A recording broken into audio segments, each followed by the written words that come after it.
नमस्कार, you and yoga में पुनः आपका स्वागत। शिव स्वरोदय के पाठ के क्रम में आज हम श्लोक संख्या 121 लेंगे, जिसमें पिंगला नाड़ी के प्रभाव के बारे में जानेंगे। तो देखते हैं इस श्लोक में भगवान शिव ने माता पार्वती से क्या कहा। प्रेताकर्षण विद्वेषे शत्रु निग्रहणोऽपि च खड्गहस्ते वैरियुद्धे भोगे वा राजदर्शने भोज्ये स्नाने च व्यवहारे दीप्तकार्य रविः शुभः। अर्थात अब ये बताते हैं कि किन किन कार्यों में पिंगला नाड़ी का चलना, सूर्य नाड़ी का चलना, दाएं स्वर का चलना शुभ होता है। तो वो कार्य हैं प्रेताकर्षण विद्वेषे शत्रु निग्रहणोऽपि च। प्रेताकर्षण, प्रेतों का आकर्षण करना, प्रेतों को वश में करना, आत्माओं को वश में करना,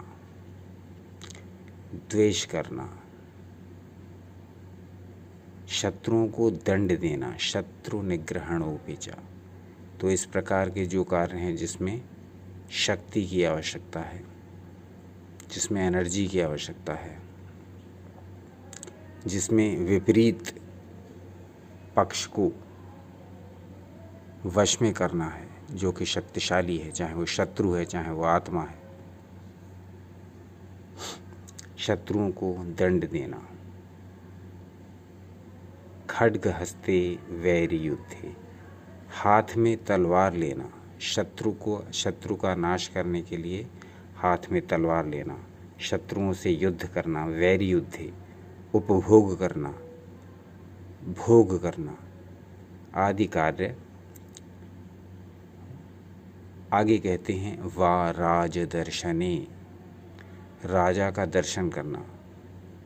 अब चूंकि राजा नहीं है इसलिए इसका आशय उच्च पद पर किसी प्रशासनिक व्यक्ति से लिया जा सकता है।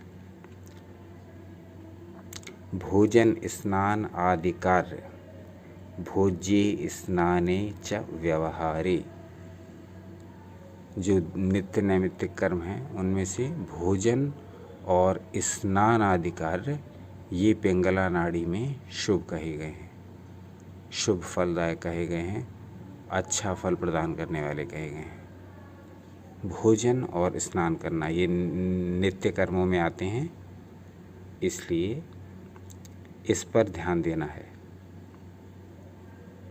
इसके बाद कहते हैं दीप्त कार्ये रविः शुभः, दीप्त कार्ये रविः शुभः।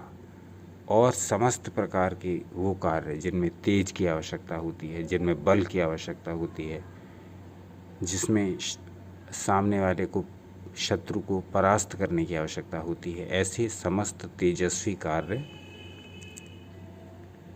रविः शुभः पिंगला नाड़ी के प्रवाह में करने शुभ होते हैं।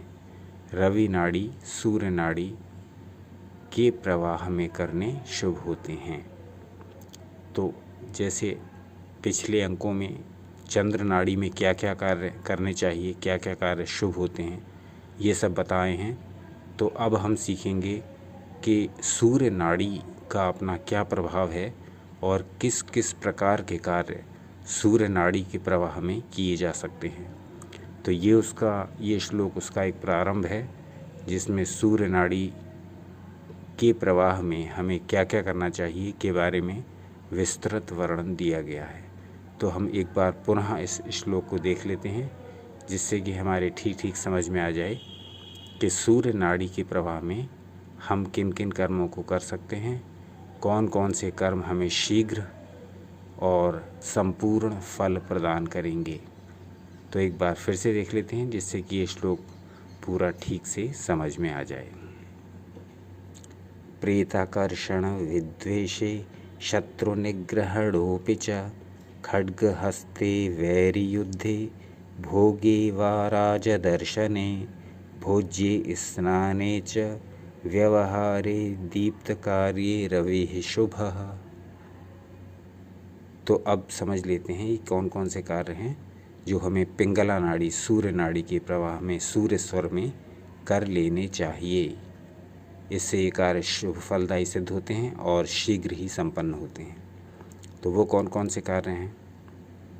प्रेताकर्षण विद्वेषे शत्रु निग्रहण उपिचा, प्रेतों को वश में करना, भूत आत्माओं को वश में करना, द्वेष करना, शत्रुओं को दंड देना, हाथ में तलवार लेना, शत्रुओं से युद्ध करना, उपभोग करना, राजा का दर्शन करना, भोजन स्नान आदि नित्य के कार्य और तेजस्वी कार्यों में पिंगला नाड़ी शुभ होती है। तो ये कार्य पिंगला नाड़ी के प्रभाव में किए जा सकते हैं। जब किए जाते हैं तो अत्यधिक शुभ फलदायी और अपने फल को, पूर्ण फल को प्राप्त कराने वाले होते हैं। तो आज के अंक में यहीं तक। अपना मार्गदर्शन, प्रेम, स्नेह, सहयोग बनाए रखिएगा। हम इसी प्रकार से विभिन्न शास्त्रों से आपके लिए सामग्री लाकर देते रहेंगे, शेयर करते रहेंगे। अपना सहयोग, मार्गदर्शन, प्रेम और स्नेह इस चैनल पर बनाए रखिए। आपका अनमोल समय हमें देने के लिए बहुत बहुत धन्यवाद।